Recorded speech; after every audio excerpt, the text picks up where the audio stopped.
Hello, good evening. I'm here to talk to you tonight about my love of museums and how they changed my life, and I hope that they can change your life too. In 1955, the German philosopher Theodor Adorno wrote an essay entitled The Proust-Valerie Museum. In this essay, he equated the museum with the mausoleum, places that store the dead.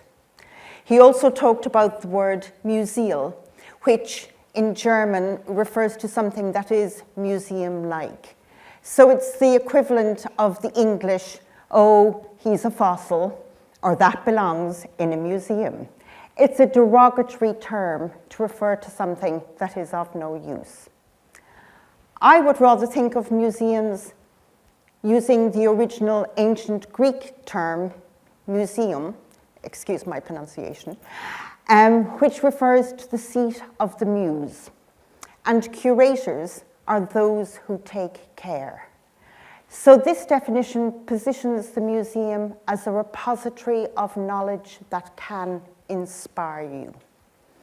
In 2022, I had the opportunity to work with the Museum of Leathercraft, and this was an absolutely amazing experience.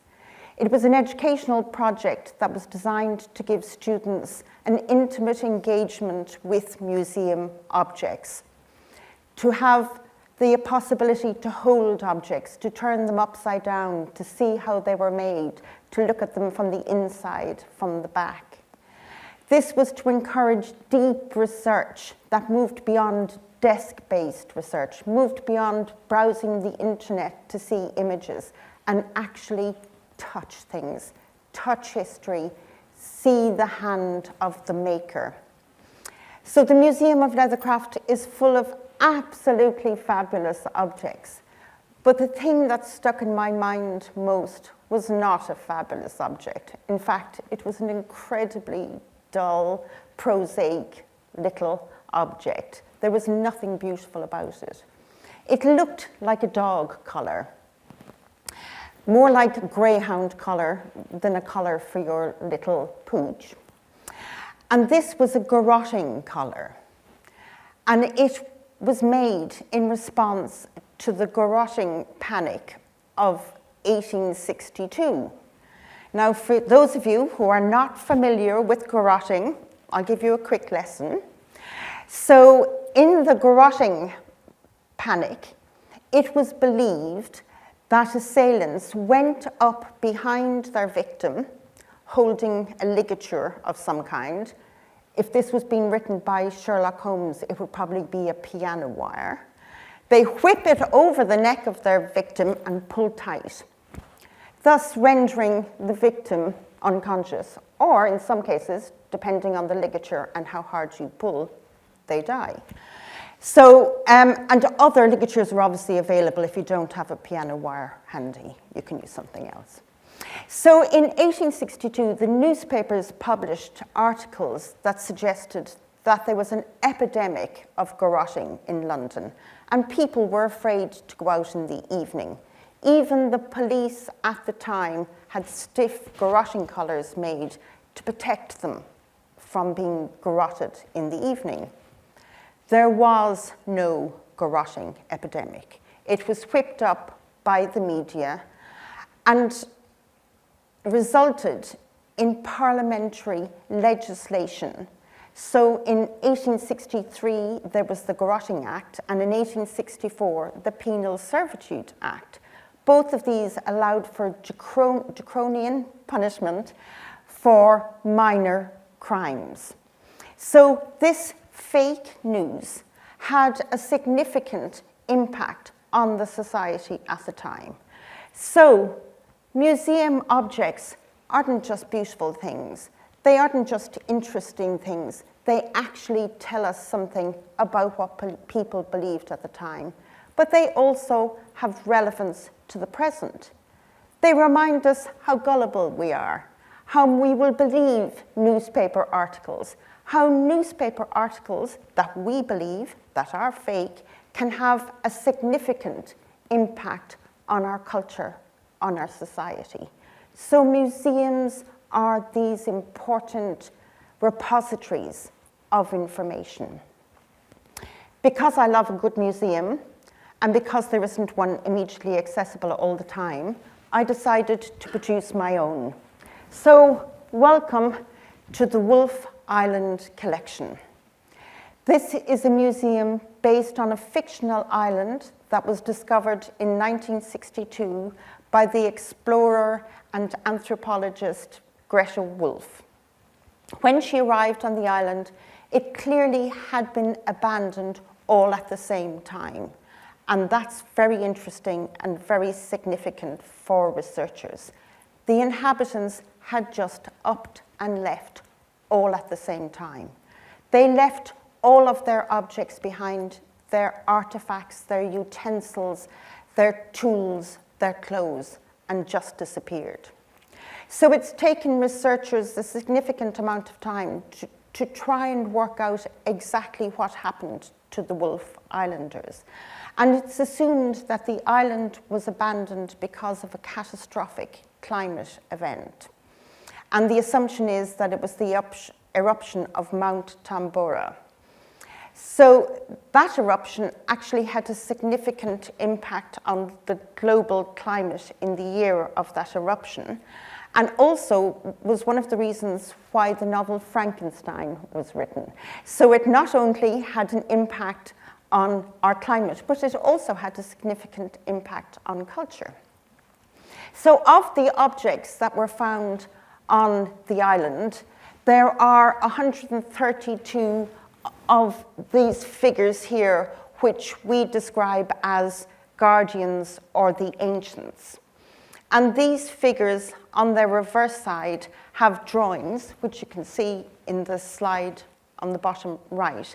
And these narrative drawings catalogue the history of the islanders.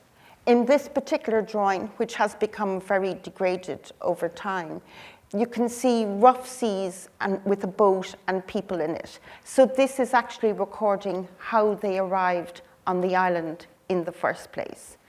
These ancient figures have sea salt embedded within them. And from documents, we've been able to establish that annually, to celebrate their arrival on the island, they take these figures down to the shore and put them back into the sea at high tide.